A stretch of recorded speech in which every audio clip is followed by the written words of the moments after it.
Joining me now is Douglas Murray, Associate Editor of The Spectator and the best-selling author of The War on the West. Douglas, we've seen an outpouring of grief and gratitude after the Queen's death, but also it's revealed just how twisted and divorced from reality some leftist publications have become, none more so than the New York Times. You've written about the paper's hostility against Britain. What's driving the type of coverage we've been seeing from the New York Times? Well, I'm afraid that the New York Times, I've written about this quite a number of times in recent years, since 2016 has just had an unbelievable animus against Great Britain. It seems not to have been able to forgive the populace for the democratic vote that meant that we voted for Brexit.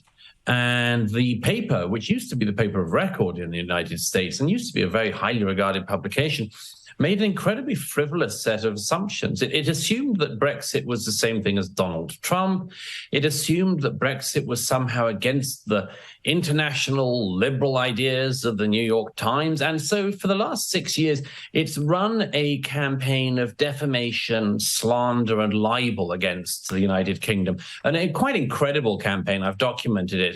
Sometimes it's just ludicrous, like its culinary section will claim that people in Britain are basically still living on gruel and mutton. Sometimes they get just basic facts wrong, or they just get a gob left winger to say, for instance, that Britain's a racist country. Usually, by the way, an ethnic minority British person who claims that Britain is racist, yet weirdly is still in it. And then this week, I think the paper hit what is just a new low even for it.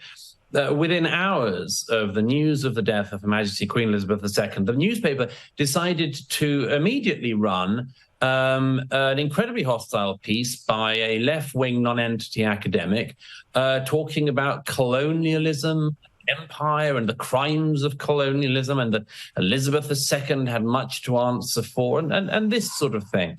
They didn't even leave it 24 hours before doing this. And we've seen in the days since other left-wing media join in. CNN, MSNBC, they've all decided to display not just animus against the Crown and against Great Britain and the Commonwealth, they've also decided to display their extraordinary ignorance of history. I mean, they seem to believe that, for instance, Elizabeth II oversaw the empire. They seem to believe the British royal family made its wealth from colonialism. They seem to think that the colonial era was so terrible that the Commonwealth countries must have been strong-armed into joining the Commonwealth. They've totally ignored the fact, of course, that every Commonwealth country's leadership, quite understandably, has been expressing their mourning and grief for the loss of Elizabeth II. And why would that be if she was such a tyrannical ruler? Only because that's in the head of these very twisted, spiteful, hateful people like the New York Times. It's quite amazing to watch and very disturbing, because it's a reminder, if I can say so, that, institutions like the New York Times used to be great institutions, and they've been destroyed by hatred. And that's the exact opposite of what Queen Elizabeth showed in her own lifetime, which is that you build institutions with love and loyalty. And that's something that the CNN, MSNBC, the New York Times, they wouldn't understand the language we were speaking in there. No, and it's not just the hate. As you said, it's the historical ignorance, which is astonishing, particularly when it comes from people you'd think would have a grasp of history. They're academics, they're members of the media, the working media. You mentioned some of the other outlets, CNN, The View on the ABC. Let's just have a look at some of these examples. This idea of how the royal family, how this family grapples with its history and legacy of colonialism, of slavery, of the potential paying of reparations is a really important one. And I think that King Charles understands that his job is, yes, as a monarch, but he is also an anchor for this Commonwealth. She said, a thieving, raping, genocidal empire is finally dying. May her pain be excruciating. It was a thieving, raping, genocidal but I think empire. I'm lost for words. Step in. First of all, if the British Empire had been genocidal, the people in question wouldn't be alive. They wouldn't be speaking. If the British Empire had been a genocidal empire, it would have tried to kill all of the people under its rule. It did no such thing.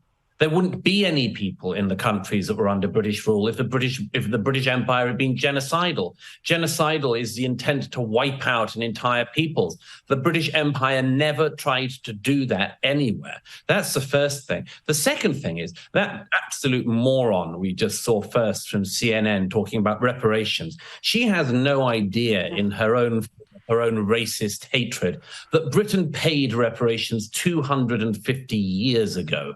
We paid reparations throughout the 19th century. We paid reparations for slavery by abolishing it under George III and then policing the high seas to ensure that slavery not only was outlawed across the British territories, but was outlawed across the high seas. We paid higher goods in Britain throughout the 19th century, higher prices in goods, because we wouldn't deal in slaving countries such as the United States of America. And so when people talk about reparations today, it demonstrates not just their own basically give me cash mentality, which is all that you see here, but also the incredible ignorance. They don't know that Britain paid down any moral and financial debt it ever had 200 years ago under very distant predecessors of Queen Elizabeth II. And these people are not just tin-rattling money makers. They're also just constantly showing their unbelievable ignorance of everything that happened before the day they were born.